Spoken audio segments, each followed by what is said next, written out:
कृष्ण नाम सुनते ही हर एक जीव को सकारात्मक ऊर्जा प्रदान होती है। भारत के कण कण में और भारतीयों के मन मन में जिनका अस्तित्व है वो है कृष्ण।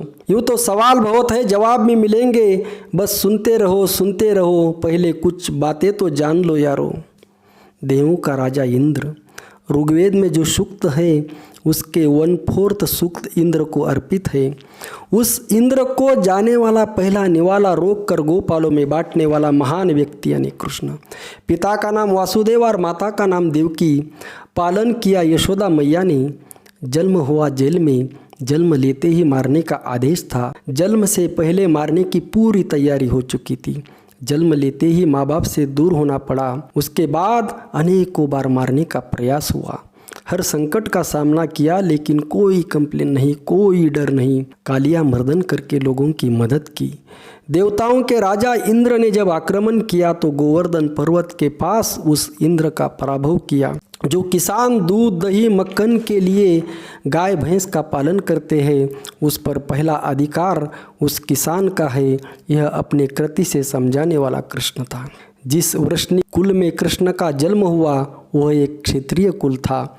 हिंदू धर्म में भेद निर्माण करने वाली वर्ण व्यवस्था का विरोध कृष्ण के पूर्वजों ने किया था। कृष्ण का तत्व ज्ञान सबको यानी सभी जीवों को समान मानता है। भेद मानव के जन्म के आधार पर नहीं बल्कि उसके आचरण पर होना चाहिए।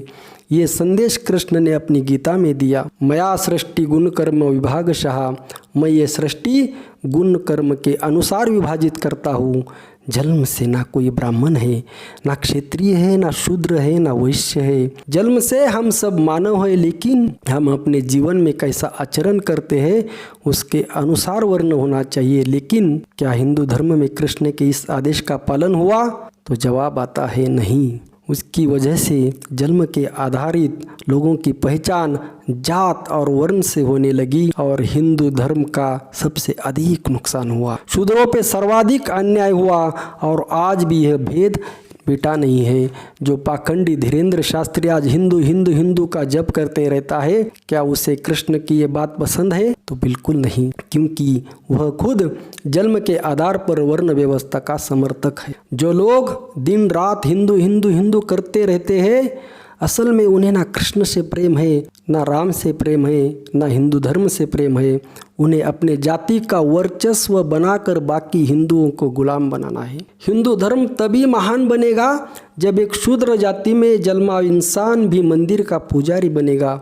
हिंदू धर्म तब महान बनेगा जब उसका कर्म, उसका आचरण तय करेगा कि वो ब्राह्मण है या क्षत्रिय है या शूद्र है। इसलिए दोस्तों, महाराष्ट्र में इस वर्ण व्यवस्था के विफल होने के बाद वारकरी संप्रदाय ने ये वर्ण व्यवस्था नकार दी थी। तुकाराम महाराज ने कहा था, नाही वर्णाधम्याती नामे अवघीत सरती, बताकर हम सब एक है की घोषणा की। ना कोई जाति है ना कोई वर्ण, लेकिन जिन पंडितों का पेट इस वर्ण व्यवस्था पे टिका हुआ था उन्होंने इसका विरोध किया।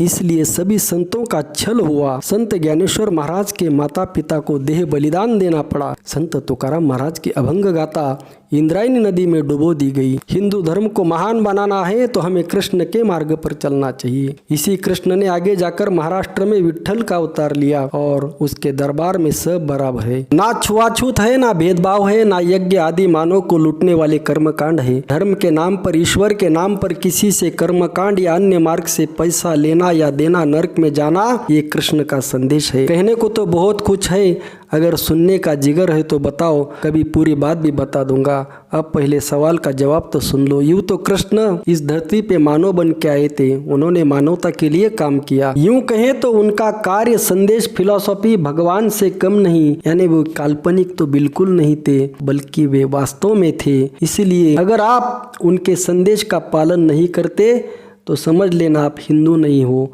अगर आप यज्ञ आदि कर्मकांड करके किसी से पैसे लेते हो या देते हो तो आप कृष्ण के विरुद्ध काम कर रहे हो। कहने को बहुत कुछ है, कभी मौका मिलेगा तो सभी बता दूंगा। कुछ सुझाव हो तो कमेंट करके जरूर बताओ। जय श्री कृष्ण।